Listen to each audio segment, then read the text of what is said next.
Hey everyone, Hayden here. Just super quick before the show gets started, wanted to talk to you about a couple things about today's show. Got some really big games on the slate, like Miami and New England going at it. It's going to really determine Miami's playoff seating down the road. And then a massive playoff eliminator between the Bears and the Vikings. Loser goes home, and their playoff hopes are basically on life support. The winner will be in the thick of it in the NFC wildcard hunt. So a lot of pretty big and noteworthy games on this week's schedule to talk about, and a very special guest picker that we'll get to once the show gets started. So make sure to stay tuned to listen to that. But if you guys have a quick second, wherever you're listening or watching us on, whether it be YouTube, Apple Podcasts, Spotify, whatever your fancy is, if you could take a minute to like, comment, and subscribe this podcast, it really helps us out a lot. Wherever you're watching Apple Podcasts, once again, YouTube for the video show, or Spotify, whatever you're listening to us or watching us on, please subscribe or comment or like. And you can engage with us on social media if you would like, and we could talk about football. It'd be fun to hear from you guys at NFLandU on Facebook, Instagram, or Twitter, and we will get back to you. So with all that being said, let's get to the show. Football is important. It's the most important thing. And welcome back to the NFLandU podcast, everybody. It's Friday, December 18th. I am your host, as always, Hayden Vassar, joined by the always great Mark Hogan. And that, right there, people, you hear that sound?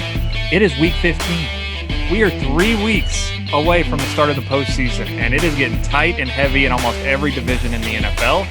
And if you're not excited yet, you should be, because there's a bunch of great games left on the schedule. And like I mentioned a second ago, I'm joined by the great Mark. How you doing today, my man? Yeah, when you said what's that sound, I thought we were ushering in bells and whistles for the fantasy football postseason that I hope we're all a part of. Or are you summing up your own season, yet you didn't make it there and it's all over? Listen, for the first time ever, I got in all 3 of my leagues. I'm super pumped about it. Look, no one cares about our fantasy football team, but of course, I made it there as well. My team peaked early and has come down. You can probably correlation to my fantasy football and my Arizona Cardinals team that when they went off a cliff.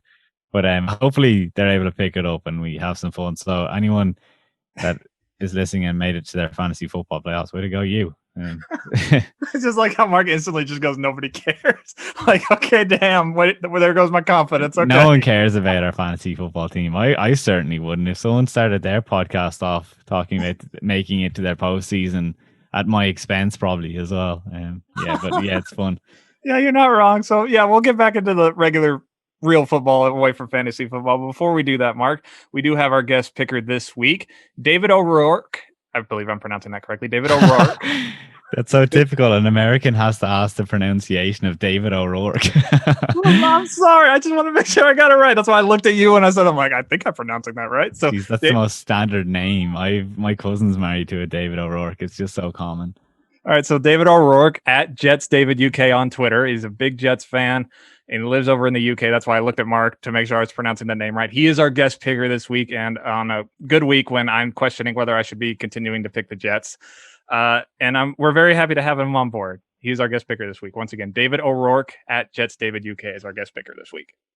Yeah, I was talking to him. He's a guy that has his head screwed on as far as the Jets. We were having a good conversation about what they should do going forward with Sam Darnold, and he was acknowledging, we failed them, and made a point that I've made on this podcast a couple of times about how you couldn't really truly evaluate Sam Darnold since the weapons weren't there, but maybe it's just safer to move on to Trevor Lawrence. And it's fun talking to these guys this side of the pond that are knowledgeable and stuff like that. So I thoroughly enjoy talking to David. And again, it's someone that I just came across on Twitter because he had good tweets, good insight, good thoughts on the game. So if you are like me and you want to be able to get a well-rounded view, and you want to have all the teams covered in your Twitter feed, David was certainly one that I'd follow. I had a lot of fun talking to him. And when it comes to the Jets later on, it'll be interesting to see what way you go, because I'm looking forward to that after they were blown out, 40-3. I mean, if you want, we could start there. I wasn't planning on starting there, but we can if you want to. Oh, no, you can do whatever you want. Go bring us somewhere else if you wish. Okay, instead of going there first, we'll get to the Jets game in a little bit. Why don't we go to one of the games on Saturday, because there are 2 games this Saturday. Because, Mark, I want to start first with the 10-3 Buffalo Bills coming off that absolutely massive win this past Sunday night against the Steelers, going to Denver to take on the Broncos, who are 5-8, and coming off a pretty solid win over the Carolina Panthers that I didn't see coming at all. So I'm proud of Buffalo. Remember back in the offseason, Mark? I feel like a proud parent. That's how I honestly feel right now about Buffalo. Yikes. Remember in the offseason, we were saying, like, we don't know what these Bills are. They need to prove themselves to us. We all said that here on the show. Well, we're here in December, and they've proven themselves. They have gone far and away, and they're the team they told us they were. In fact, I think they're better than the team they told us they were, because I think this is a legitimate contender in the AFC. I'm that sold on the Bills. This must be what like a proud parent feels like, because I feel misty eyes coming on. I'm so proud of the Bills.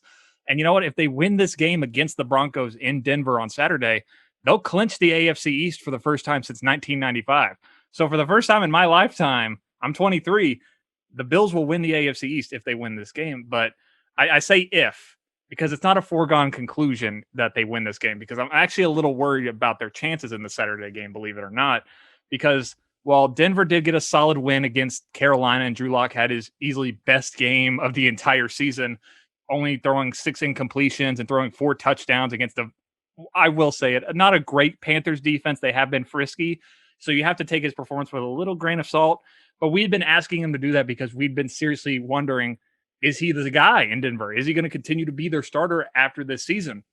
So if he could start stacking these kinds of performances, he'll be able to at least maintain some kind of hope on that job. And if he can go out and have at least some kind of at least solid or at least good enough performance against a Buffalo Bills defense that is really coming on strong. We talked about it last week that coming out of their bye week, the numbers may not be there statistical wise, but if you watch them play, they're playing great football. Just ask the Steelers. The Bills defense is the reason why they were in that game and allowed Josh Allen to go off in the third quarter on Sunday night. So I wonder that maybe the Bills are coming off a big win. Maybe they'll come in just a little too flat, because sometimes that happens after a big momentous win by teams, that maybe they'll come in a little flat in this one. I'm really worried about that. But I feel like this Denver team is just too flippy floppy this entire season to take them seriously, even if Drew Lock has another good performance.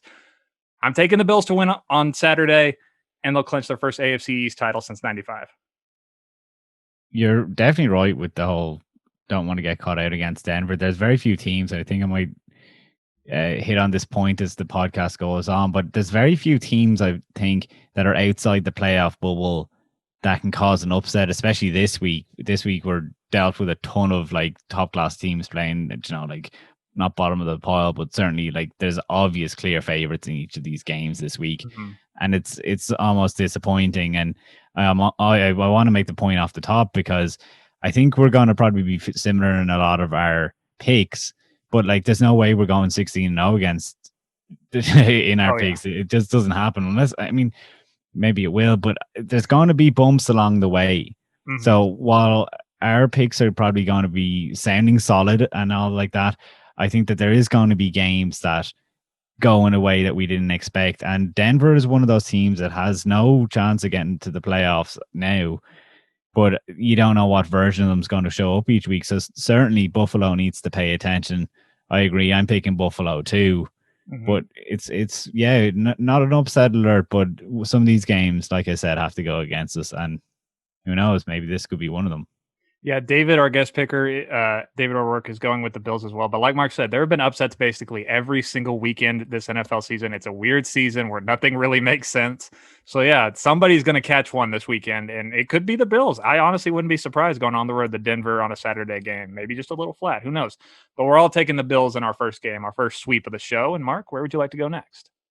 I hadn't a clue where I was going to go with my first game, and maybe I'm able to find a way to navigate in, and I'll keep it in the AFC East. Ooh. And New England is traveling to Miami. Hey, Hayden, like, what's this? What usually happens at the end of the season? New England needs a win for the playoffs to get some kind of seeding. Mm-hmm. And Miami has cost them. Look at what happened in 2019.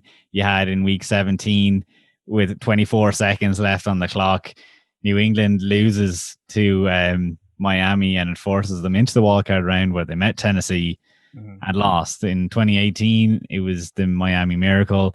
In 2017, it was New England losing to Miami as a 6 and 7 team. So I kind of wonder, is it time for New England and Bill Belichick to repay the favor? Ooh. I mean, we know now these 21-5 against rookie quarterbacks after that dominant performance that they had over Justin Herbert a few weeks ago when a lackluster, dead Patriots team went and beat them 45-0. And I kind of wonder, is the same defense and offensive performance going to come from the Patriots again this week? And I wouldn't be surprised. I think it's a bit of a mismatch for Miami in terms of even Cam Newton has a fire lit under him. He was questioned about his trust in Josh McDaniels, and he said, I want this to be very clear. I'm extremely grateful to that man, to the whole organization. He listed everyone at the top for giving him the opportunity. He said, I really respect the play calling. You know, when he comes out and defends Josh McDaniels like that, I just think there's a passion there. People don't really realize it either, but that Patriots defense is 5th in rushing too. So it's going to fall on Miami's defense. And it just makes it for a bit of an interesting matchup when you have that fire, when you have Bill Belichick able to make rookies see ghosts, when it's just the Miami defense can't match up. I'm worried for Miami. They look like they could be the ones that are the outside of the bubble in terms of that playoff race. And I don't know if I'm going on an island here. I'm picking New England to win that game. Listen, when I started writing my notes, my initial gut reaction when I saw this game, Miami wins. And then I sat back and thought about it because it wasn't my game that I was covering. It was yours. And I'm like, well, Miami's got a bunch of pieces missing. I know we talked about that some last week, but they've got a couple pieces on offense missing. And we know how Bill Belichick treats rookie quarterbacks. You're not going to be on an island, Mark. I'm taking this one with you. I'm going Pats. Man, what? Rats. Oh, man. Yeah, no. I get where your mind's coming from, though. I absolutely agree with everything you just said. When New England played the Chargers, I put a case down for Justin Herbert and the LA Chargers to beat New England. You ended up flipping and saying, Mark, I'll go with you.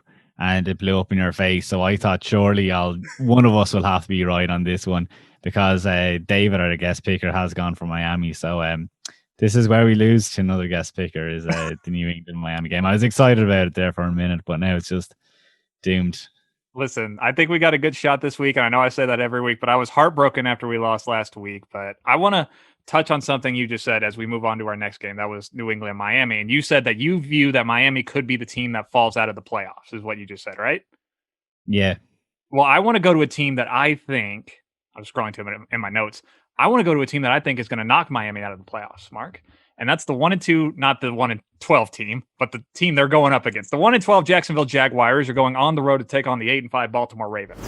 And after coming off one of the, I'm going to call it what it is, the game of the year on Monday Night Football against the Browns. It was amazing. Lamar had to go poop, and then he came back in, and he throws a touchdown. It was amazing. Anywho, it's a joke. He was just cramping. He didn't have to poop. Anyway, I really view this Ravens team as a team that's getting hot right now, and they're going to go on a run right now, Mark. They're going to go on a run, and they're going to make the playoffs. And the team that's going to knock the Dolphins out as the Dolphins start to falter is this Baltimore Ravens team. They've won 2 in a row. And yeah, I get that, the first win was against the Cowboys, and that was kind of like a get right mojo game. But then they go into Cleveland and they win this shootout against the Browns, and that's got them feeling really confident right now. And Lamar's playing pretty good football. What is the one thing that everybody says to look out for in December? It's that team that just suddenly gets hot and goes on a magical run. The Titans did it last year, and they ended up in the AFC Championship game. I really think the Ravens could be that team this year, Mark. They already got the experience with Harbaugh of a coach that knows how to go deep. They've got Lamar Jackson, who is starting to turn the corner a bit with his passing. We saw that late in the game in Cleveland. I really, really, really think this team could get in the postseason and start knocking people off. And that's what the rest of the AFC needs to be afraid of, that this Ravens team is starting to get its mojo back and starting to resemble what they were last year to some degree, that this is an absolute nightmare scenario for the rest of the AFC right now. And the rest of their schedule is no insult really towards these teams, but it's kind of a cupcake schedule. It's a bunch of teams that are below 500. Jacksonville's the first one on the slate for this weekend. So if Baltimore wins out, they're an 11-win team, and they're in the postseason. It's as simple as that. Now, I want to talk about the Jags for a minute because I just spent all this time praising how great the Ravens are. I know that felt nice. Anywho, the Jags had this report come out on Sunday talking about how there was talk that they could keep head coach Doug Marrone because the entire team was playing so well and being in these close games like Mark and I have talked about the last couple of weeks. And then they come out Sunday afternoon and just get absolutely murdered by the Titans. So I feel like all the beauty has come off that rose for the moment. And speaking of the murder by the Titans, Mike Glennon, who did not play well in that game, who just seemed absolutely confused by a Tennessee Titans defense that hasn't stopped anybody all year, gets benched, and Gardner Minshew comes back in, and he does okay for himself. Nothing really to write home about, but Gardner Minshew has been tapped as a starter for the Jags this week. I don't see that changing much, to be brutally honest with you, Mark. I still feel like that the Jags don't really have a solid quarterback foundation at all to begin with, and it's just going to be more of the same. Maybe they'll keep it close. I don't really see it that way with this Ravens team that's playing so white hot right now. I'm taking the Ravens to win in Baltimore, and I'm telling you, people, you got to watch out for this team. You got to watch out for the Ravens right now. Isn't it crazy that we're saying that about the Ravens now? Like, we had taken that they were going to have a good season for granted, and I'm absolutely not surprised that they're getting hot. We touched on it last week as well. We said that it was all happening at the right time for them. And then Jacksonville, after its couple of game stint of being a good defense and stepping up, regressed there last week. What was it, 31-10 against the Titans? That, yeah, they weren't in it at all. Mm-hmm. I don't expect Baltimore to lose any kind of that momentum that they're riding coming into this game. It's phenomenal what kind of turnaround that's happened. It all was kickstarted by that COVID scare and what happened there. Like, they really did need that break. They went reassessed, and it's fantastic for them now. Yeah, I'm taking Baltimore. I presume our guest picker is too. Yeah, our guest picker is going. David O'Rourke's going with the Ravens as well for our next clean sweep on the show. But yeah, I'm telling you, it feels so crazy because now the Ravens are starting to resemble what we all said they would be back in September. And, you know, they had that layoff, but now they're here and they're for real. And the rest of the NFL should be absolutely terrified of them right now. So January is a new season, as we all know. And amen. Like, once they get in, I mean, they have a bit of work to do still to get in, but they should do it. To get to our next game, I suppose I'll keep it with a team that is hot and getting hotter, certainly as far as I'm concerned. It is a team that almost went into my number 2 on my power rankings this week. I almost bumped out Pittsburgh for them, but it's the Green Bay Packers.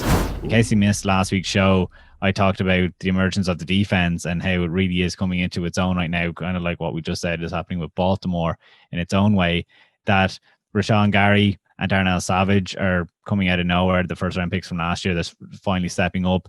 Add into that, you know, that they already have Jair Alexander and Zadarius Smith for them, and it's how it's helping out the likes of Preston Smith and how he's kind of not doing cleanup work, but he's able to be like a complementary figure now, or certainly it's a three-pronged attack if you want to look at it like that.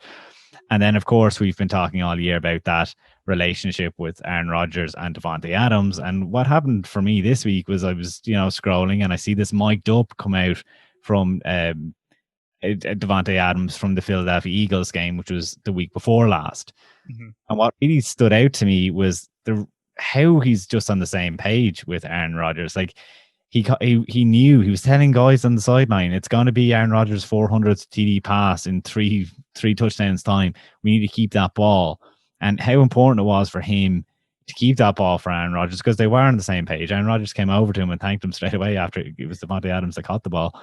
And no one else on the sideline knew the importance of that. But Davante Adams and Aaron Rodgers were just there. They knew it. And that was something that was talked about in the offseason. Like, did they have that relationship? And Aaron Rodgers wanted that relationship. And we thought that it was going to be too much to overcome to just put on a relationship that the whole team would operate, or the whole offense certainly would operate. But that's what's after happening. Davante Adams has the most 100-yard games this year in the league, along with DeAndre Hopkins, Travis Kelce, and Calvin Ridley. And I just think that's important because, like, it just shows that trust factor. It shows, like, the dominance that he's having in the game and how he's just consistent the whole time. Because you can try him, like, he was against Darius Slay last week, who people would consider, an elite cornerback.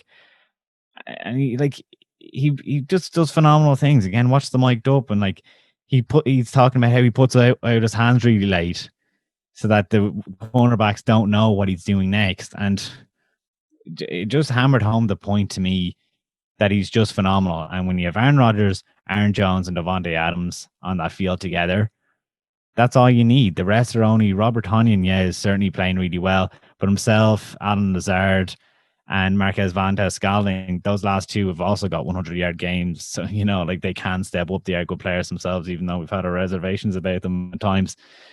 But once they're on the field, you only need them on the field. Right? Once you have that 3-pronged attack there on the offense, like they're phenomenal. And I just don't know who's going to catch up with them in the NFC right now. So, I mean, we're going to talk about them loads going forward because they're obviously made into the playoffs.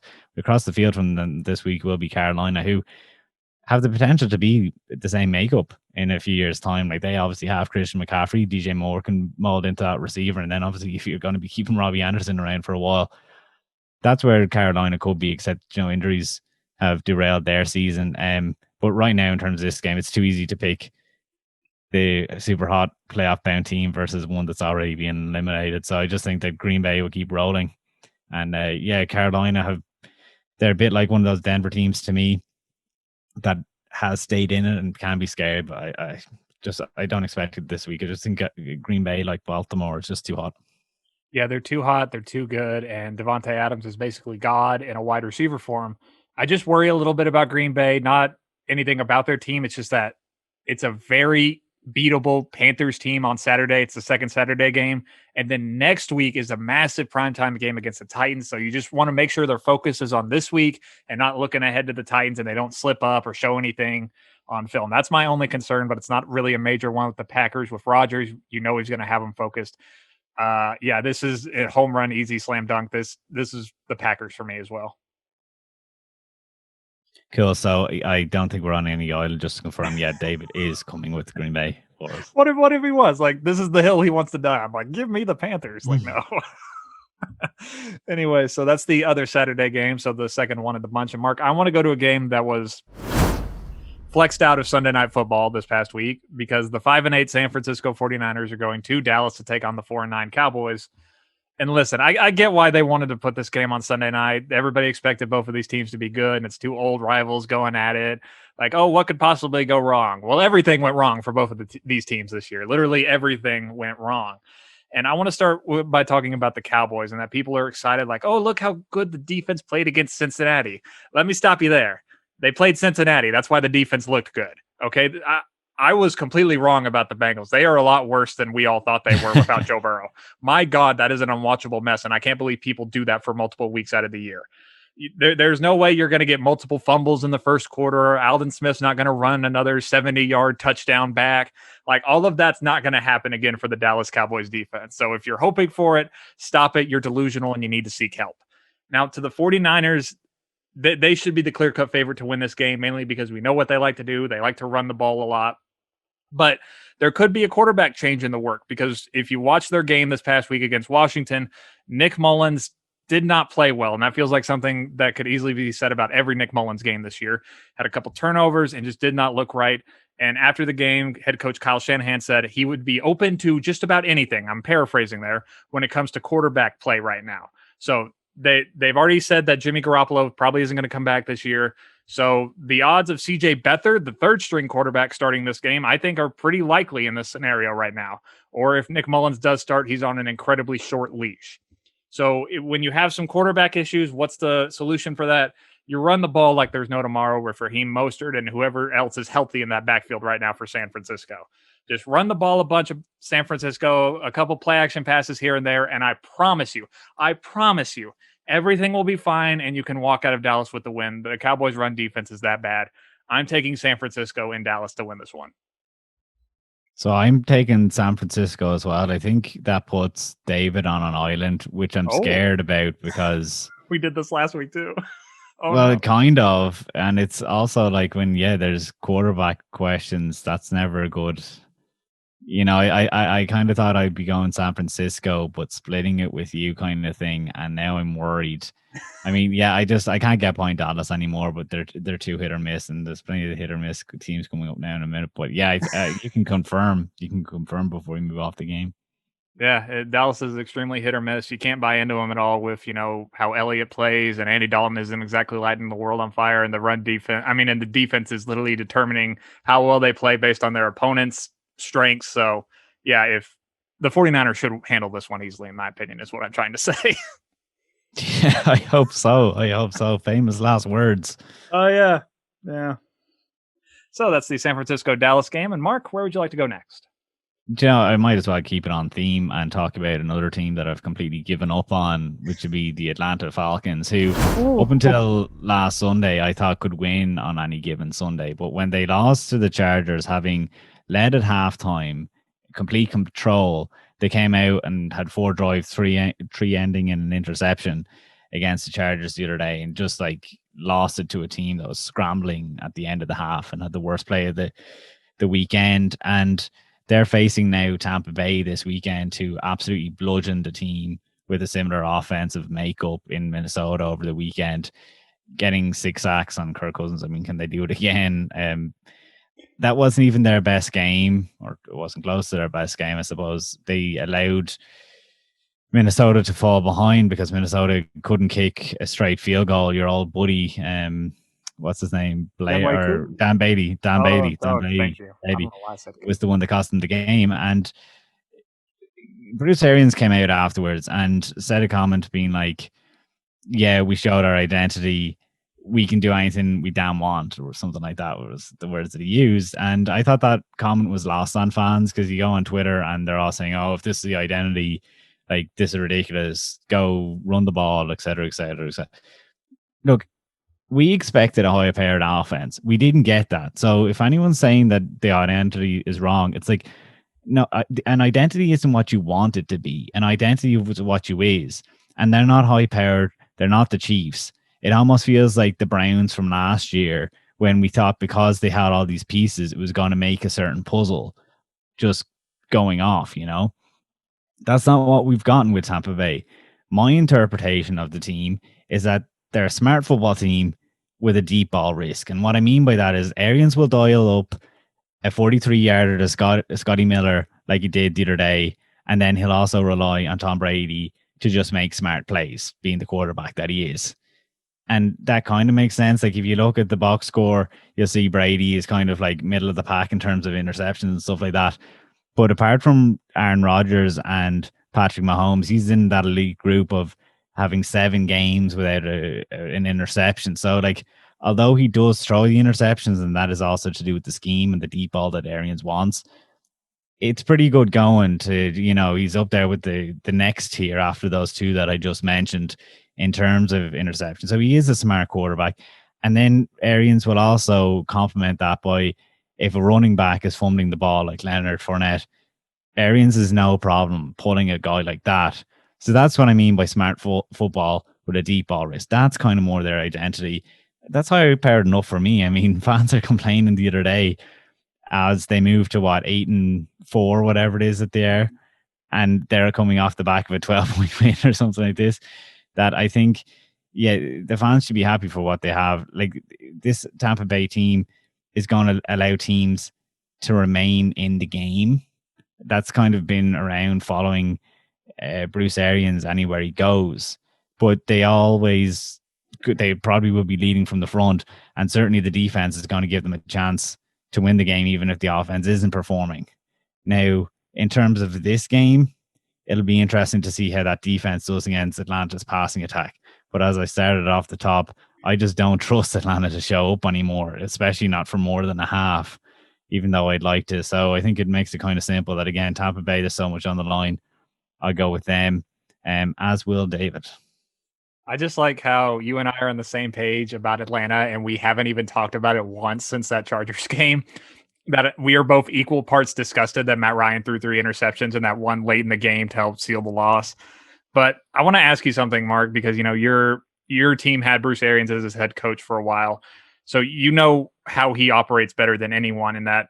Is this closer to what we should expect for the Buccaneers, in that this isn't just, you know, oh, like, we had high expectations, but this is our ceiling, really? Because, like, we talked about the Bucs in the offseason. We all kind of said they're a wild card. Like, they'll be like a 10-11 win team. But then there was a point about week 7-ish when we all said, oh, this team could be legit. They could, you know, maybe win their division.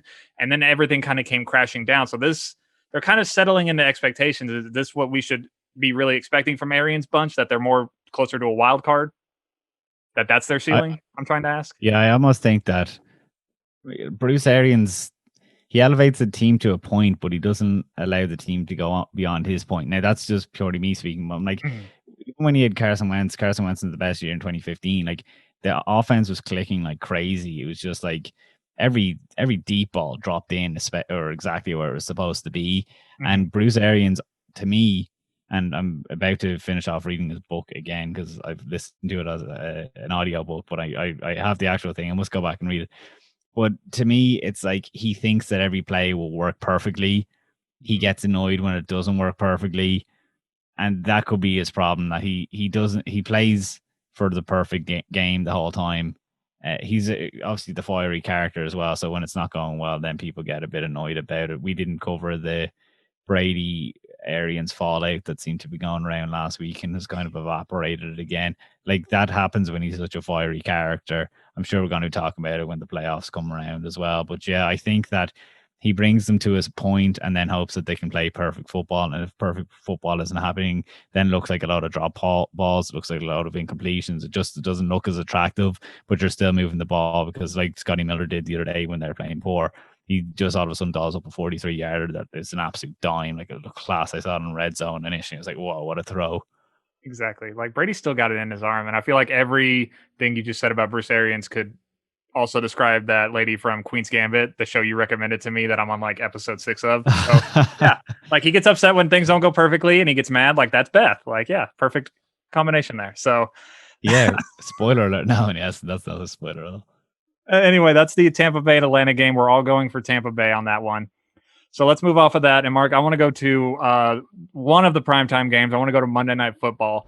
And I understand that this is not going to be a sexy matchup on paper, but I promise you people, this game is actually kind of important. Because the 11-2 Pittsburgh Steelers, who have now lost 2 in a row, that's why this is important, are going to Cincinnati to take on the 10-1 aforementioned Cincinnati Bengals, who are coming off that humiliating loss against the Cowboys. And listen, I said that, the Cowboys defense looked great against the Bengals. They had all those fumbles. Point blank period, the Cincinnati offense made the Cowboys defense look like the 85 Bears. That's how lopsided that matchup was. And that is not a hyperbole. That is actually what it looked like watching that game from beginning to end. So imagine what the Steelers defense, that's the best in the league, that has the most sacks, imagine what they're going to do to this poor offense. It's going to be a slaughter. And cornerback Joe Hayden is expected to come back from concussion protocol. So you add that mix to the bunch, and it makes them just that much better. But I said this game is important. And you're wondering to yourself, Hayden, why the heck is this game important? The Steelers should go in and mollywop the Bengals. And they absolutely should. I'm expecting a double-digit win for the Steelers. Here's why this game is important. Historically speaking, we'll start there first. Only 2 teams in the NFL history, this was reported on the NFL Network this week, only 2 teams in NFL history have started their seasons 11-0 and then lost their first 2 games in weeks 13 and 14. All right? This Steelers team and the 1969 Rams. That Rams team finished the season 11-3. It was a 14-week regular season back then. And then they lost in their first playoff game against the Vikings. So not a historical category that the Steelers want to be in right now is what I'm trying to articulate here. So the onus is on them to come out and win a game and kind of right the ship. And they really need to, because right now, I talked about it last week, how there was a path for the Bills to get to the 2nd seed if they won on Sunday night. Well, they won on Sunday night. The path is there for the Bills. If the Steelers fall apart in one more game and they got the Browns coming up in a couple weeks, all of a sudden, the 2nd seed is no longer theirs, and the Steelers would have to go on the road in the 2nd round, I'm assuming, to play somebody. But they need to right this ship real bad, Mark. Really, really, really bad. They need a win like a fish needs water. That's how desperately they need a win right now. I'm taking the Steelers to win this one, and so is our guest picker, David O'Rourke. But, man, I'm telling you, the Steelers, they're in bad ways, and I feel like they're going to take out a lot of aggression on the Bengals on Monday Night Football. I wouldn't put you panicking too much about the Steelers. Like, again, it's been 2 games. I know. One of them was certainly against a really good team. That, like, I don't think it's a must win or anything. They're still into the playoffs and all that. Like, yeah, I mean, you want to be going in riding a hot streak. But, like, Baltimore, I wouldn't fancy Baltimore in the playoffs anymore just because they're playing so well now. I mean, yeah, the momentum. But if Pittsburgh and Baltimore in the playoffs, as long as the 2 get there, I think will be as exciting a matchup. Because again, it's a new season. Once you're in, and yeah, like they probably have. It looks like taking their foot off the pedal a little bit. The Steelers, just because they could, and there was a lot of focus there. And yeah, when you lose a game, these things, might come in bunches a bit. That it's like take another week off, kind of, or that's how it's felt. To bring it back to this game, yeah, it's frightening to think that Joe Burrow was absolutely pummeled in this same matchup there a few weeks back, and now that he's like, now that the teams have regressed a bit, this Bengals that is, and the Steelers are reeling. I mean, it's not a good combination for anyone wearing the orange and black of the Bengals. So yeah, of course I'm going to be going with Pittsburgh again. And yeah, again, I don't worry too much about them right now. I think they're certainly going to be able to right that ship. Listen, this is the last note on this game, and then we'll move on. I literally wrote in my notes that Joe Burrow covered up so many holes on this Bengals team. And on one point, I put it in the good and bad section. I'm like, it's good because it shows that this quarterback has potential to elevate a bad team. And then I put, it's bad because, holy S, this team is a lot worse than everybody thought they were. Honest to God, Mark, I think they're like the second to worst team in the entire league by the Jets. They are that bad. It is holy S bad. So, yeah, that's our Monday Night Football game. They're certainly on the second worst team on my power rankings right now. So there you go. You're correct in that one. It might make sense to bring this game forward. Did we give the pick? I presume David's gone for Pittsburgh. Yes, David is also going for Pittsburgh as well. So it might make sense to bring this game forward and mention Washington, who was obviously the team that started that downward spiral for Pittsburgh. And Alex Smith is going into this game with that bit of calf tightness that he picked up over the weekend. It does look like he'll play, and it kind of just feels like tough luck at this point for Washington and his quarterback situation. But I mean, it's been going on all year, all season, that they've had guys getting injured and stuff. So you can't necessarily say that there's a good time or a bad time, but certainly when you're making a playoff push come week 15, it seems like as bad a time as any for Alex Smith to be a bit stiff. And you don't want Haskins going in there, not just for his quarterbacking ability, but I honestly just believe that Alex Smith has that chemistry now with the wide receivers that you want him in there because you don't know what kind of drop off there can be. I mean, in his fill-in role the other day, the stats looked fine for Dwayne Haskins, but I don't know if it's sustainable for a whole game. And looking the other side of the ball will be Seattle.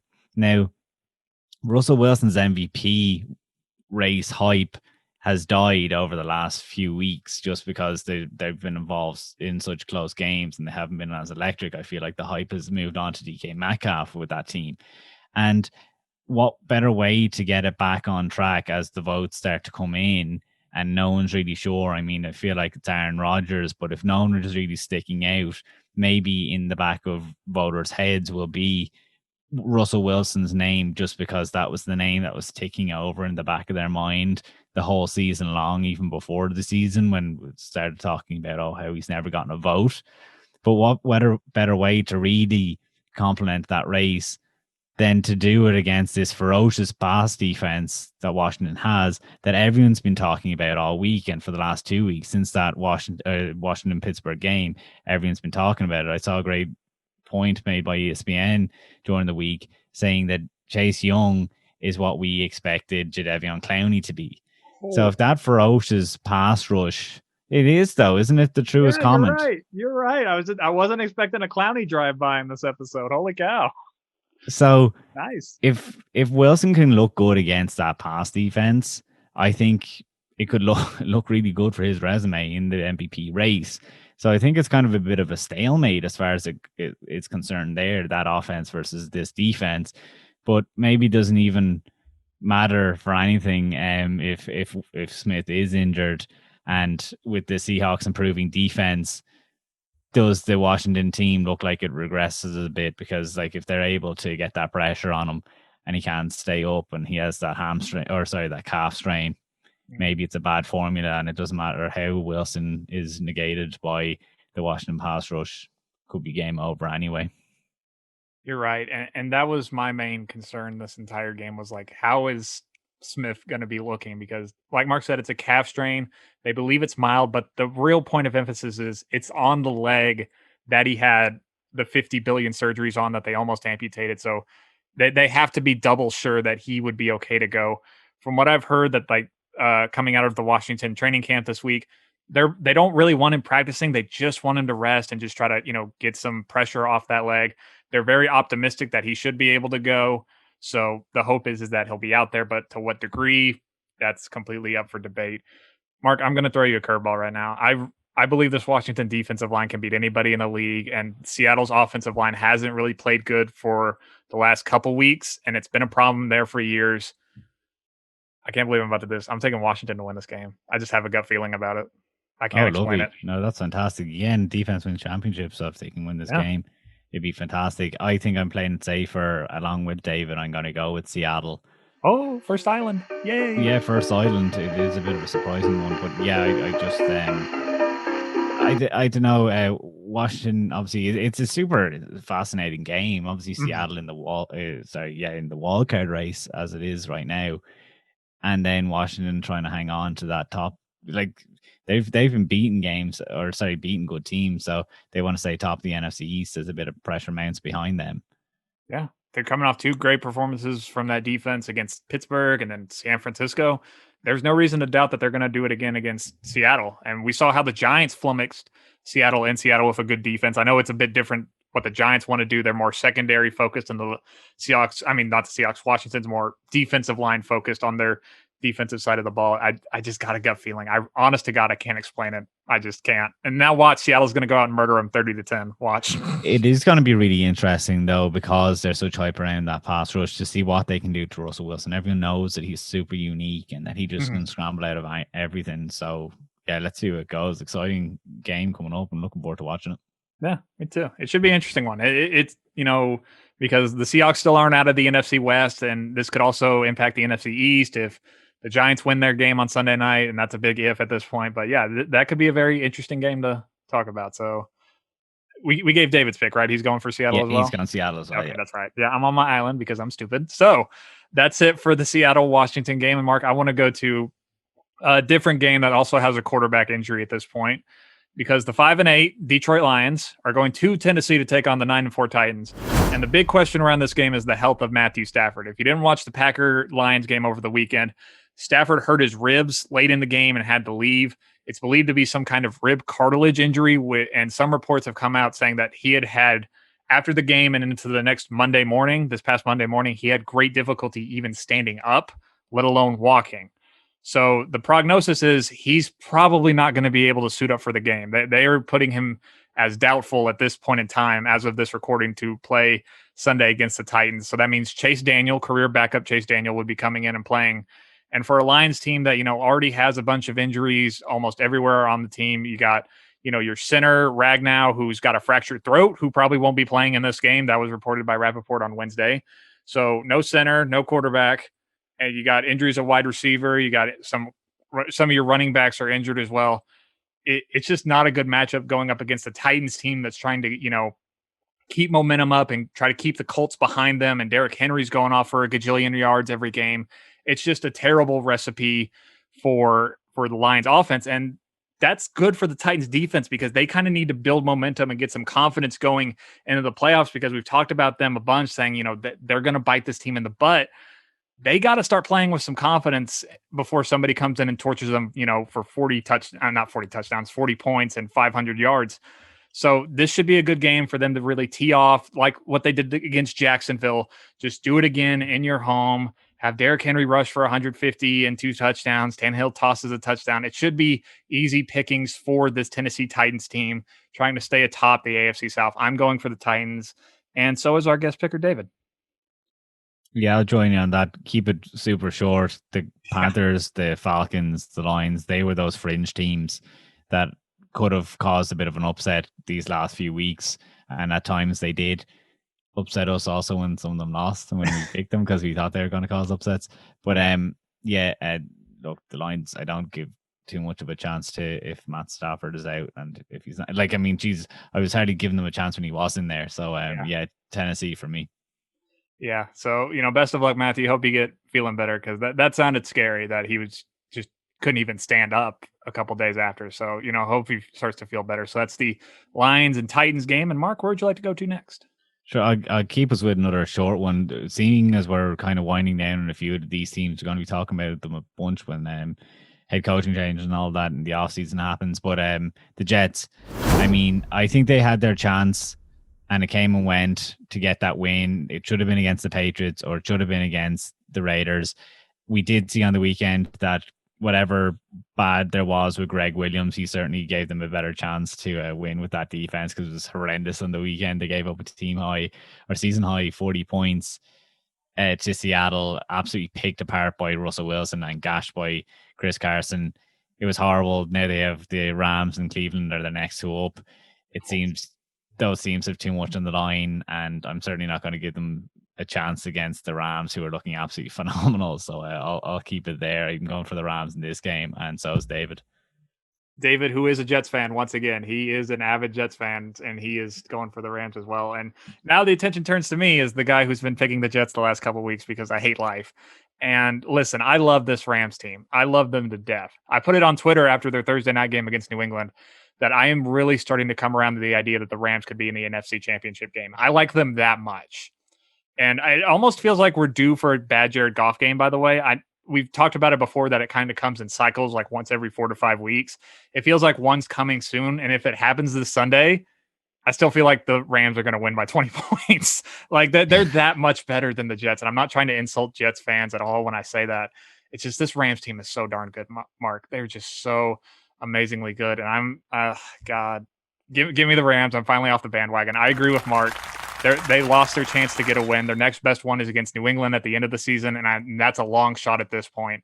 They missed their opportunity. A win ain't coming this year. I'm sorry, Jets fans. I'm taking the Rams. When I jumped off the Atlanta bandwagon, they went and won that week. So just saying. But the bookies actually have this as a 17-point game, which, again, I don't touch anything over 12. I don't touch that at the best of times. I don't like to do handicaps, but 17 is absolutely outrageous. Like, I have to take the Jets plus 17 because it's just, it means, like, I know they just lost by 37 points, but that's absolutely outrageous to set the market price at that. That just shows it. But hey, I don't think you insult any Jets fans by saying that you expect them to lose. They're probably happy enough being able to bask in that Trevor Lawrence glory that they'll Mark, be able to. Why did you want to give up the first pick? Why did it hurt me when I said I'm taking the Rams to win? Why did it hurt my soul? I feel like I'm a closet Jets fan at this point because I've been pulling for them so hard the last couple of weeks. It almost broke my heart to pick against them, and I don't know why. We'll be Jets fans when they have Trevor Lawrence, so we're getting on the bandwagon before it becomes an actual for real bandwagon and not just one for the first overall. But I mean, we are super hot bandwagon fans because we're so in on Trevor Lawrence that we are wanting them to win right now. Oh, great. We're football hipsters. Fantastic. That's who we are. All right. So that's the Jets and Rams game. We're all going with the Rams, and I finally, stop hating life and pick against the Jets. All right. Good for me. Okay. So, Mark, I want to go back to the AFC South for my next game. If I can scroll to it in my notes. There it is. Because the 4-9 Houston Texans are going to Indianapolis to take on the 9-4 Colts, who, like I said, are trying to catch up to the Titans in the AFC South. And Mark, man, I don't know if you watched that Texans-Bears game over the weekend. That was bad. That was bad. That was rough what Houston went through last week. I mean, it's one thing to get beat. Listen, if you just lost to the Bears, I'd shrug and say, okay, it happens. We know Houston's not really all that great this year. But to get blown out and make Mitch Trubisky look like a Pro Bowler, that is a different kind of rough that we haven't really seen all year. I mean, all fairness to Mitch. He played his best game he has all season, and I've dogged on him a lot on the show, and he deserves credit for playing well. But the Houston defense just did not play good at all. They couldn't get any pass rush going.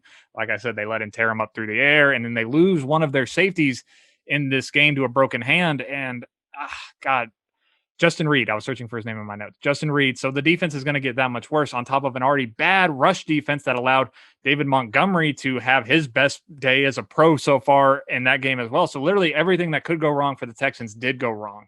And that was on top of an offense that, as we've talked about a couple times on the show, they have no wide receivers. Brandon Cooks, who was supposed to, kind of be the next main guy up, didn't play in this game. So the burden fell on Kiki QT to be the starting guy for Watson. But in this game, he was the third best wide receiver. I'm going to name you the two top wide receivers, Mark. I'm going to see if you know who these guys are. You ready for this? Go for Chad it. Hansen. Yeah. Chad Hansen. You know who Chad Hansen is? No. Okay. Neither does the Houston Texans. Stephen Mitchell. You know who Stephen Mitchell is? No. Okay, those are your top two guys in Houston catching the ball right now, which is a very, very bad sign. As much as we have praised how good Deshaun has played this season, when you literally have scrubs, and I mean that with all due respect, scrubs out there catching the ball. It is not going to go well at all for anybody. And they're basically going to run the same thing back this week against a Colts team that is really starting to play with some momentum. You saw what they did to the Raiders. Jonathan Taylor had his best day as a pro, going off for, 156 yards and a touchdown.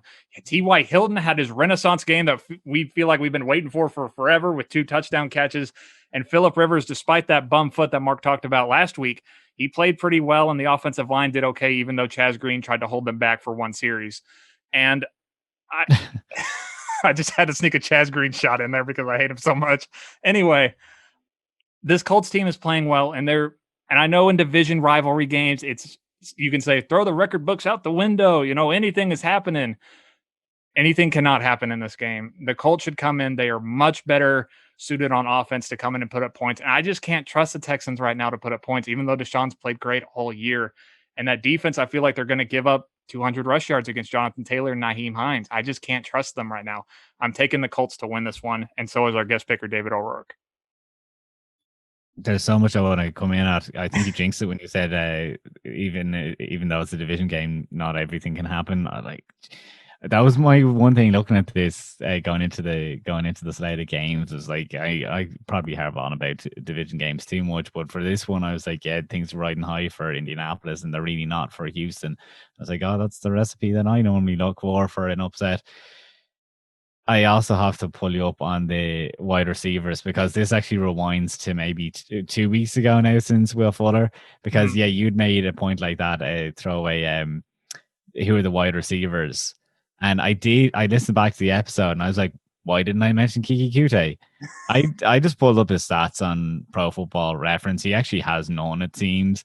He's been in the league since 2018, and he averages in total now through 2018, 2019, up as far as this year, 2020, he actually only has 744 yards. So that's 250 a year.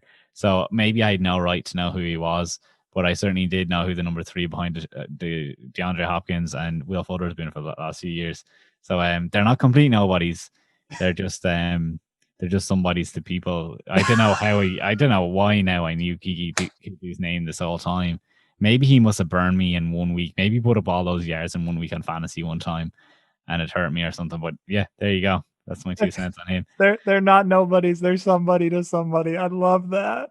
I remember Kiki QT from college. That's the only reason I remembered his name. But yeah, you just can't trust these pass catchers, even though Darren Fells is there and he should be catching more balls. But yeah, I'm taking the Colts. So is David, and so is Mark. So yeah, there you go. Clean sweep right there on the Texans. Get out of here with your no-name wide receivers.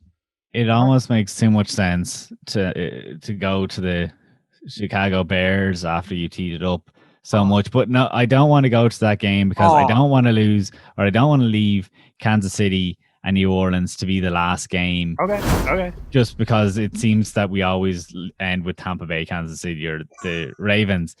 So before I get on to why this game should be Sunday Night Football. Oh, Mark versus Sunday Night Football. Here we go, people. But for real, though, I mean, we've talked plenty about how Kansas City has won games this year. If it's the fireworks against Baltimore in week 1, if it's Clyde Edwards-Helaire penning the ball 46 times against Buffalo, if it's the defense winning over Denver when Denver tried to keep Patrick Mahomes off the field, or if it's last week when they probably had their worst possible outing, they had no rush game, Mahomes had 3 interceptions and they still put up 33 points. Moving forward with Kansas City now, the narrative is, it's all one-score games. But what do they say about teams in one-score games? The good teams win them. And certainly that's what Kansas City is doing. They're coming off a 5th consecutive win by one score, which is outrageous. That's 6 on the year, and they've won them all, which is really impressive. And for context, Pittsburgh, Buffalo, Cleveland, who have each lost 1 game each, are the next kind of bracket of teams that are super good in one-score games. So that almost hammers home like the good teams win close games. Cleveland, interesting, and this is worth pointing out, it was on the same streak as Kansas City up until this week, i.e. they were going for a 5th in a row. They would have actually had one more extra close game then. They would have won 7-7 for the season. So it just goes to show, I put a bit of stock in this, that it's kind of a trait that you can decide good teams off, and let's apply that logic to a few teams. All right, Tennessee, Hayden, good or bad team?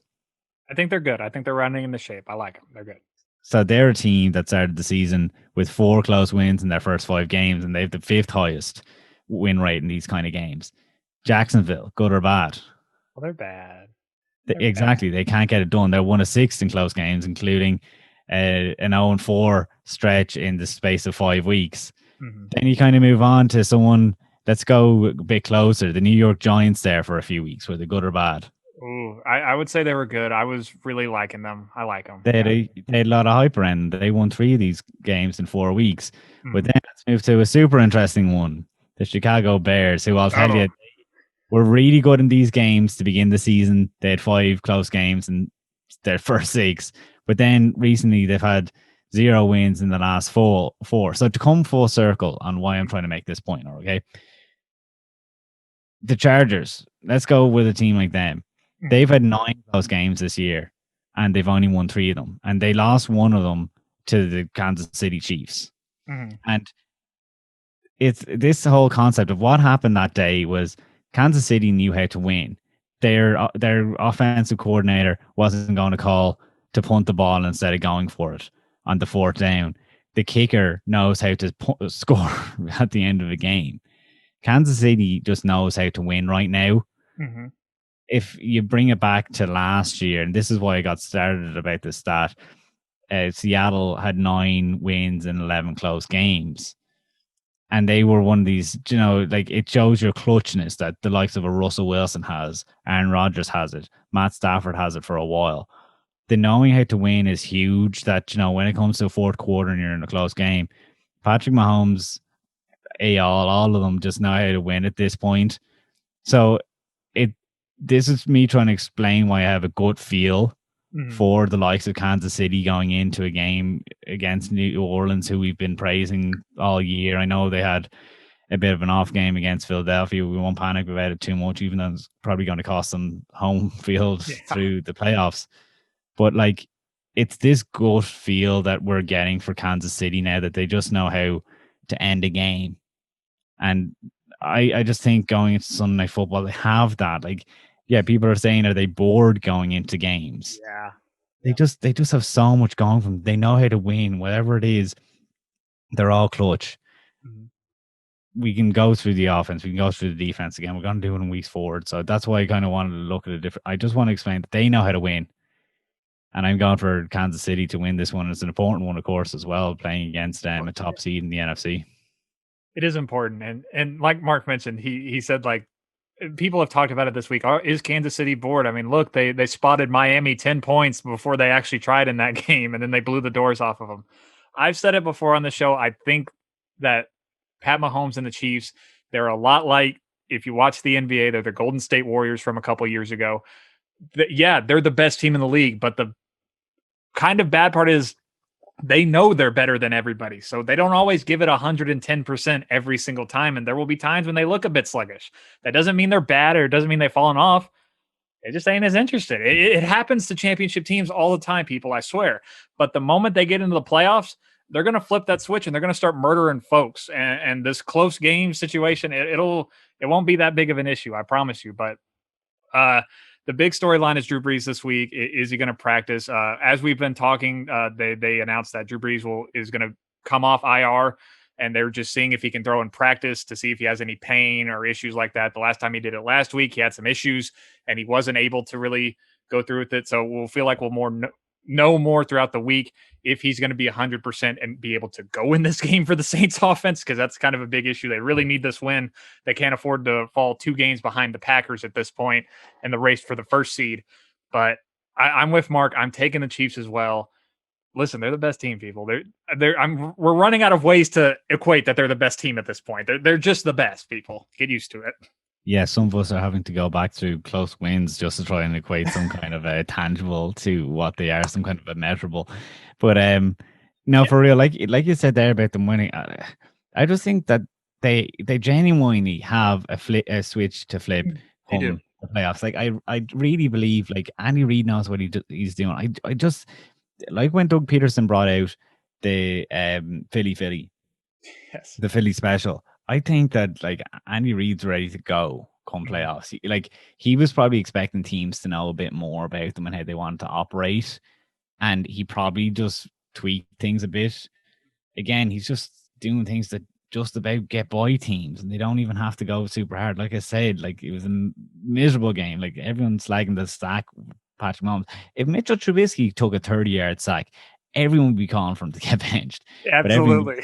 everyone has faith in Patrick Mahomes and all of them. So yeah, look, I really look forward to seeing them in the playoffs and seeing what they're going to give us, because if they're able to give us 33 points on a miserable performance, yeah, it's just something to look forward to. As we move away from this game, all of us have gone for Kansas City, and that's kind of a surprise because, I mean, New Orleans aren't bad themselves, but just speaks to the dominance of Kansas City right now. And again, super exciting game. It's in the late window of game, so you don't even have to stay up late to watch it.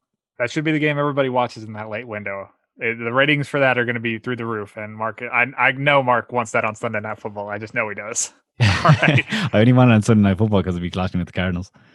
All right. So let's move on to the actual Sunday Night Football game, Mark, because the 9-3 Cleveland Browns are going to New York to take on the 5-8 Giants, who we talked about a while ago.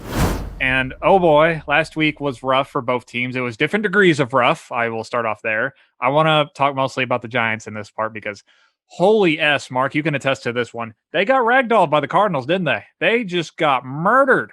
What was it? 8 sacks, if I remember correctly, 5 of which went to Hassan Reddick, the linebacker, which is a Cardinals record, franchise record. That was very nice to see. But you watch that game and you watch Daniel Jones play, and he's in the backfield. We all kind of knew he probably wasn't going to be 100%, and he definitely didn't look like it. And we come to find out on Wednesday, as Joe Judge is talking to reporters, that apparently Daniel Jones suffered some kind of ankle injury early on in the second quarter. And that is a new issue, that he didn't re-aggravate the hamstring in the game. And that's good to hear, but he's now dealing with a lower ankle issue. And that's really bad when you hear about a quarterback who a big facet of his game is his mobility and his ability to run. Now he's completely hampered in that leg. So they're talking this week about, we don't know if he's going to play. We really just want to run him out in practice to see if he can. The exact words Joe Judge used at the press conference was, if he is able to defend himself, we will be able to determine if he can play, if he can defend himself. And that is not exactly the words you want to hear about, can your quarterback defend himself in a game? So what I'm trying to articulate here, the likelihood of Colt McCoy, the backup, starting in this game for the Giants on Sunday Night Football against the Browns is very high, is what I'm trying to articulate. I think he's going to be the starter. We're just waiting for the Giants to announce that. And that's also why I'm wearing this hat, this Texas Longhorns hat, if you're on the video show, because Colt McCoy played his college football at the University of Texas and was a pretty darn good quarterback. And where did he end up getting drafted? He ended up being drafted to the Cleveland Browns, of all people, in the 3rd round of the 2010 draft. And that was back, when the Browns were really bad. I feel like that could describe a lot of times for the Browns, but it's kind of a revenge game. The revenge game nobody thought they were going to get on Sunday Night Football, because this was supposed to be Odell Beckham coming back and playing the Giants. Now it's Colt McCoy playing the Browns. Oh, it's just a substitute one revenge game for another. The one sample size we've gotten on Colt this year was when he played the Seahawks, and he did okay. The run game mostly carried the offense when they ran for all those yards. I really don't know if they can do that again this week on a short notice with Colt being started for a Browns team that's going to be really hungry for a win. I'm interested to hear what Mark has to say about the Browns, to be honest with you, coming off that. No getting around it. A heartbreaking loss on Monday Night Football for the Browns. Am I right? Well, it wasn't. I mean, yeah, it certainly hurt. But I think as the two parties walked off the field the other day, we had said, can Cleveland step out of the shadow of Baltimore? And I feel like, yeah, on paper, they didn't get it done, but I absolutely was like, no, this was a coming out game. This is one that people are, talking about game of the year and all this, that they performed. They lost to this super hot team that there seems to be no beating right now. Okay, there's a bit of an exaggeration there, but right.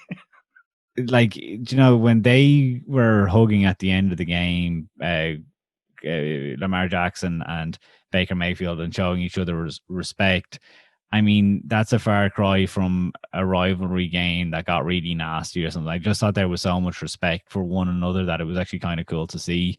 Mm-hmm. That, yeah, I just thought that, yeah, it's going to be heartbreaking, but they showed a lot. And like, being involved in a classic, yeah, it's things when you lose games, but I think when you've been involved in a classic, and fans and all have to acknowledge that deep down, both teams were winners in that game, cliche as much as that sounds. And yeah, I mean, I don't think they'll take it to heart too much. They still are in that wild card space, right, where they could have been. Yeah, it would have been nice to put some more pressure on Pittsburgh. Mm-hmm. Say Levine and all like that. They were talking, before Miles Garrett had said it last week that there was a bit of room there entering or opening up, and he's going to play an important role in this game. And I expect Cleveland to win anyway, but like you said, that offensive line was horrendous the other day. I was talking to our friend Jelani from a couple of weeks ago. His father's a Giants fan, and they'd done a show last week about the Giants previewing the Cardinals game, so we kind of was on topic. And I texted him and I was like, man, like Andrew Thomas, that is absolutely the worst performance he's had since he came into the league. He has a lot of making up to do against Cleveland this week because he was just a turnstile. Anytime Hassan Reddick came against him the other day, he was, I mean, yeah, look, he's a rookie and you're going to have the mistakes, but he didn't protect his quarterback very well and just didn't set them up. And then when you're going against a guy like Miles Garrett this week, it could also be equally nasty. I mean, I hope Colt McCoy knows what he's getting himself into. It is funny that it could have been the Odell Beckham game as well, but like Mayfield is playing so well since he went out. I no longer know if this is a running back driven offense like we seemed so convinced about there a few weeks ago. Like their passing game is so hot right now. They're looking really good, Cleveland. There's kind of no looking past them in that regard. So yeah, it's a super interesting one. Should be a week off for them, really. I just hope they stay focused because like we said, there's going to be upsets somewhere. We haven't picked a perfect slate here, so stay. I trust that they will, though. It's super important for them to get these wins. So with a lot of these teams, the playoff teams really need the wins so badly that it's just since it seems every game this week is non-playoff against playoff. I just feel like the playoff team has to be favored each and every time. Absolutely. And when I looked at the Browns schedule like 2 weeks ago, it was this 2-week stretch where they play the Giants and the Jets where I said, this is where they're going to get to 2 wins to get to 11 wins and then be in the postseason, that this is going to be their little stretch run to put it over the top for them. And I feel like for the Giants, this is going to go a lot like the Cardinals game where their offense isn't going to get much going and their defense plays well and they hold things down for a while, but then the floodgates are just going to break open and then it's just going to be just a not good time for the Giants, basically, on Sunday Night Football. I'm taking the Browns. Mark's taking the Browns, and so is our guest picker, David O'Rourke. We're all taking the Browns, baby, on Sunday Night Football. Am I right? Am I right in saying that we're moving into our last game of the week? I believe so. The last normal game, because we still have to do the Eagles and Zona game, but we're splitting that. Oh, okay. All right. Yeah. Sorry. Yeah, you're good. I actually thought that was your game. I might have read it wrong. I can do both. Oh, cool. No, sorry. No, regardless of that, I just thought that it was our last game. I thought it was going to be fitting that it was going to be Chicago versus Minnesota. Because this is one of the few with so much on the line for both teams. Mm-hmm. I mean, there's other Kansas City versus New Orleans that is going to be big for each other's race, but at least that's AFC versus NFC. Mm-hmm. And I think there's another game in there that I was looking at a second ago that, Seattle and Washington.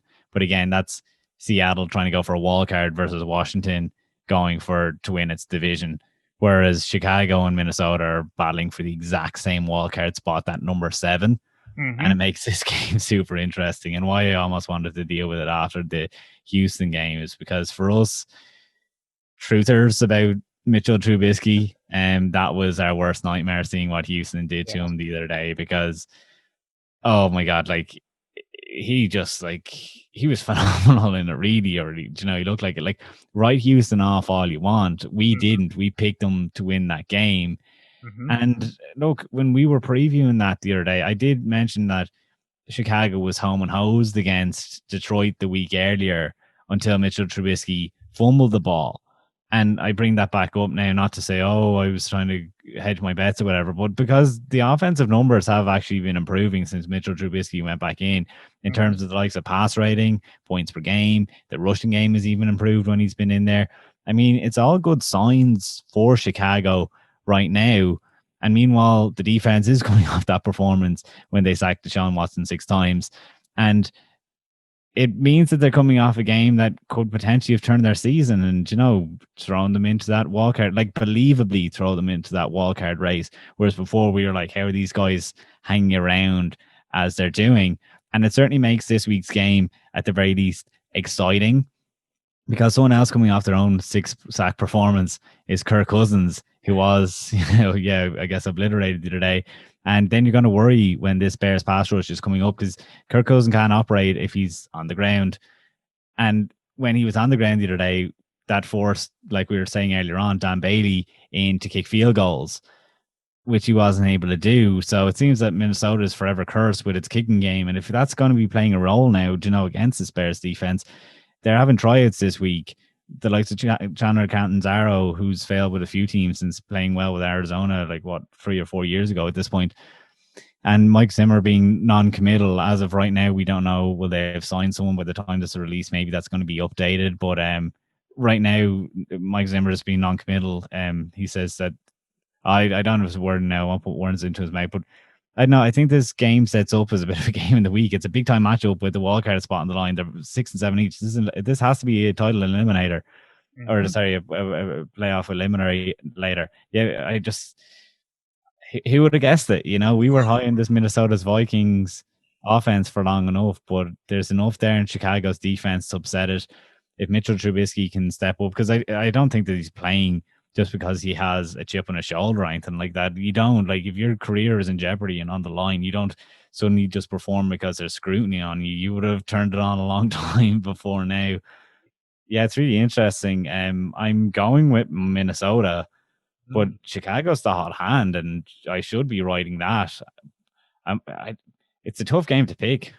It is really tough. And when we do these schedules before we do the show, I instantly looked like, okay, where's the Chicago-Minnesota game? Please tell me I got it. I wanted this game so bad because, Mark, I can't believe I'm going to say this. This is the game I'm most looking forward to this weekend, which it feels insane to say, but it's true because it is a playoff eliminator. Whoever wins this game is going to be in the driver's seat for that final wild card spot against the Arizona Cardinals, and we'll get to their game next, to the last game. But yeah, whoever loses, your season's done. You're not making it. It's as simple as that. And Mark's right. Trubisky has been playing better. And I've been saying it for weeks. Minnesota's finding a way to throw away games. God, this was a tough game for me to pick. I'm riding the hot hand. I'm taking Chicago, Mark. I'm going to do it. Oh, excellent. Now, that's super exciting that we've gone on, I suppose, for different teams this week. I must pull back up. David's gone for Minnesota as well. So you've gone on an island. I'm upset that I don't get to go on my island because I picked earlier on. I was like, no, it has to be the New England-Miami game. But all of a sudden, you're going on them, and plenty for you to get excited about, whereas I'll be looking at who the upsets are going to be this weekend. I think that I've picked them all in a bad way. Listen, you say I should be excited. I'll be excited when I go 0-16 in my picks. Yeah, sure. Okay. But this is going to be a good game. This is going to be a good game. Should be. It should be phenomenal. I'm definitely excited for it. There's just a lot on the line, and I'm glad you're gone for the hot hand because for such an exciting game, it would be sad for our graphic to just have us all gone from Minnesota when Chicago is in with a shout. And I have to give, we have to acknowledge it since we were so hard on them all year. They're a genuine threat now versus some fake, whatever you guys call it. You had a good word for it. Or fool's gold. Fool's gold. Yes, that's what they were. They were 5-1, and nobody believed in them. But now they're actually playing like a team that, if they were doing this at 5-1, we would have taken them seriously. But they weren't doing that. I mean, they benched Trubisky when they were 3-0. For Christ's sake, we're not going to take them seriously then. But they're playing good now, and we're going to take you seriously. You win this game, Chicago or Minnesota, you're in the thick, and that's with 5 C's. The thick of the playoff hunt against the Cardinals, and you got a legitimate shot at making it. You just got to win this game for either one of them. One of them comes out with great upside, obviously, and unless there's a serious injury, of course. Yeah. But it's going to be the tale of two cities or whatever. It's going to be really good or really bad, especially in the divisional game. It's going to suck to be knocked out by your division opponent. And it's not a guarantee that either's going to get in. Don't get me wrong, but it's obviously going to. Yeah, they got a shot. That's all that matters. They got a shot. So that's the Minnesota-Chicago game, a true playoff eliminator, like Mark said, and he's absolutely right. And we're going to the last game on our schedule, the 4-8-1 Philadelphia Eagles going to Arizona, take on the aforementioned 7-6 Cardinals. And I'm going to take this from the Cardinals side really quick because we just said that whoever wins the Minnesota-Chicago game, they're going to be up against the Cardinals for that final playoff spot. And all right, Arizona, you finally got a big win. Not a big win, but a win. You snap that playoff. You snap the losing streak. You're back in the thick of the wild card hunt. Was it pretty against the Giants? No, it wasn't pretty. Was it ugly? Yeah, it was a little ugly. But did you win? You did. And that is all that matters. It can be dog trash ugly, Arizona. It don't matter. Just find a way to win, baby, and find a way into the postseason. Now, like we said before, the Cardinals got 8 sacks on Daniel Jones. 5 of those going to Hassan Reddick, who set a franchise record for a single game of 5 sacks. So if he ever wanted to do 5 sacks back to back, now would be the week to do it for the Arizona Cardinals. Because Mark like that one. Because as we've talked about a bunch, the Eagles' offensive line is literally held together by scotch tape at this point. You got guys injured left and right. So if they're going to have another good sack day, this is the team to do it against. But in case you haven't heard, the Eagles changed their quarterback to Jalen Hurts, and he's a more mobile quarterback. And I thought about that. I'm like, have the Cardinals really played a quarterback like Jalen Hurts that running is really a part of his game? And I looked at their schedule so far, and I saw the quarterbacks that they had played, guys like Russell Wilson, Teddy Bridgewater in the early part of the season when he was running a bit more, and Josh Allen were a couple guys, in Cam Newton. So here's what these guys did in their individual games against the Cardinals. Ready for this? Teddy Bridgewater, 32 rush yards, 1 touchdown. Russell Wilson in the first game, 84 rush yards. Josh Allen, 38 rush yards. Russell Wilson in the second game, 42 yards. And then Cam Newton, 46 yards. This is a different kind of runner in Jalen Hurts, and that he likes to do more designed runs, and they called more of that against the Packers. But I don't know if the Cardinals have really played a quarterback like this, and I'm a little worried about their defense and how they're going to handle a mobile quarterback. We saw what the Eagles did to the Saints. I literally have that game on my TV right now, no joke, on how they ran the ball. So I'm really worried about the Cardinals defense and how they're going to perform against this different kind of quarterback, if that makes sense, Mark. Yeah, I mean, it's always the case when anyone plays a mobile quarterback. I mean, it's kind of mobile quarterbacks always put up good numbers regardless who the team is, just because they've had 4 on the schedule. I mean, the Teddy Bridgewater one in particular, the Cardinals just never got going that week. Against Russell Wilson, yeah, he got going, but their offense way outperformed him even that day. It was a super exciting game, but it's like they let him rush because they were looking after, the wide receivers. They were looking after DK Metcalf, and they were just beating them by offense anyway.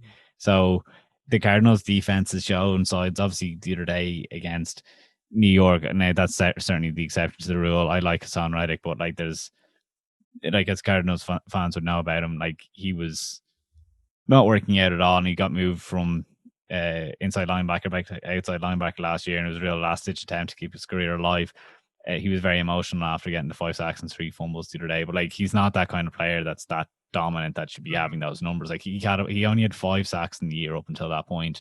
Now, yeah, it was nice to get done since Chandler Jones isn't around, but it's kind of like this band-aid made defensive line for Arizona that is performing. I mean, even the likes of Angelo Blacks and stuff like this, they just kind of put in there, playing unusually well, and that's the worry in terms of can they get to Jalen Hurts, because each week I come out scratching my head being like, whoa, they pulled it off again, and it's moving forward if they make the playoffs and stuff like that. But I think they can contain a mobile quarterback. Jalen Hurts wasn't super impressive as far as I was concerned against New Orleans the other day, and I was kind of talking to my Eagles supporting brother that I could confirm that was my belief, because he said, yeah, he wasn't super impressed either. It was the likes of your Alshon Jeffries and Miles Sanders made plays, and I said this in my power rankings during the week, that we had thought would be routine for the Philadelphia Eagles. That's how they beat the Saints. But again, that seemed like an exception to the rule based on what we've seen this year, that they had no right to be, turning back the clock and looking like the 2018 Eagles, especially Alshon Jeffrey. So I'm more worried, did those plays happen for them again? I think if you're just defending Jalen Hurts, it was funny. The first play that I watched was him just running the ball again. I said, geez, is he starting? They're still doing this. They're still just giving him the ball and running. But yeah, I mean, I hope that he doesn't have an extraordinary game for Philadelphia as a fan, but I also don't know that the signs point to him having that game. So that's the belief that I'll go in watching as a fan. It's the belief that I'll be picking Arizona in this game. Yeah, you're picking Arizona. I'm picking Arizona, and so is David. But you echoed something that I read in The Athletic. It was like one of their reaction columns to the games, and they were writing it on Monday. It was this guy who had texted a couple former coaches around the league, and the sentiment from the coaches was all the same. Like, yeah, he put up some good numbers. I mean, he rushed for over 100, and then Miles Sanders rushed for over 100. But they looked at that and said, that's easy to beat. That was the main takeaway from the coaches who responded to the Athletic article. And to hear Mark's Eagles brother say that, who watches a lot more Eagles football than I do, I'm starting to think, okay, maybe my worry about the Cardinals defense wasn't as paramount as I thought it would be, but it's still something to keep in mind, at least to me. So yeah, we're all taking the Cardinals in this one. Yeah, and hopefully, because it's, again, for the Cardinals, it's a must win, because they have San Francisco coming up after that, who they are certainly one of those teams that I, even with the quarterback problems, think can be an issue outside the playoff bubble. And then they have the Rams coming up after that. So if they're going to keep their hopes alive with a Chicago Bears and a Minnesota for that 7 seed, they certainly need to win against the Philadelphia Eagles. And thank God Philadelphia beat the Saints the other day, because the Giants beat Seattle and they faced the Cardinals next, and the Cardinals were like, we better pay attention to these guys. Philadelphia went and beat New Orleans, and I hope the Cardinals think it's time to step up and beat a team that just beat a top seed. Yeah. Listen, I think that final wildcard team is going to be a 9-7 or an 8-8 operation, and I feel like both the Cardinals and the Vikings or Bears all fit that description at this point. It's going to be one of those three, and it's going to get tight. It's going to get real tight in the AFC, in the NFC, not the AFC. No, it's pretty uncomfortable right now as a Cardinals fan. Believe yeah, I bet it is. I bet it is, my man. All right. So that's it for our Week 15 preview show. That's all the games that are happening this week. Once again, a big shout out to our guest picker, David O'Rourke. You can find him on Twitter at, if I can scroll up, at JetsDavidUK on Twitter. Lots of solid Jets takes, and I bet he'll be pretty active when they're playing against the Rams this Sunday. So yeah, big shout out to him, and thank you for doing this with us, David. Imagine, Hayden, Week 15, we're into the playoffs in the fantasy football. Who would have thought we'd reach this point? It's absolutely, and imagine at the beginning of the year, COVID and all related. I cannot believe the season. We have 2 more Week 16 and Week 17 podcasts to go after this one. I'm shocked that it's passed us by so fast. Yeah. Honest to God, I was sitting there thinking about it last night. I was like, man, Christmas is literally next week. And I'm like, didn't December just start? Like, wow, the time has just gone now. Yeah, it's gone. All right, so that's Mark, and I'm Hayden. So thank you all for stopping by this week for our Week 15 preview show. We will be back next week to do this all again for Week 16. With Christmas jumpers on. Yeah, Christmas. Yeah, be ready. Everybody wear your ugly Christmas sweaters, your Christmas jumpers. If you want to bring a Santa beer, do that. Whatever you want to do. Very Christmas-themed edition of the NFLandU podcast next week. So we'll see you all next week. Enjoy the games, everybody. Bye.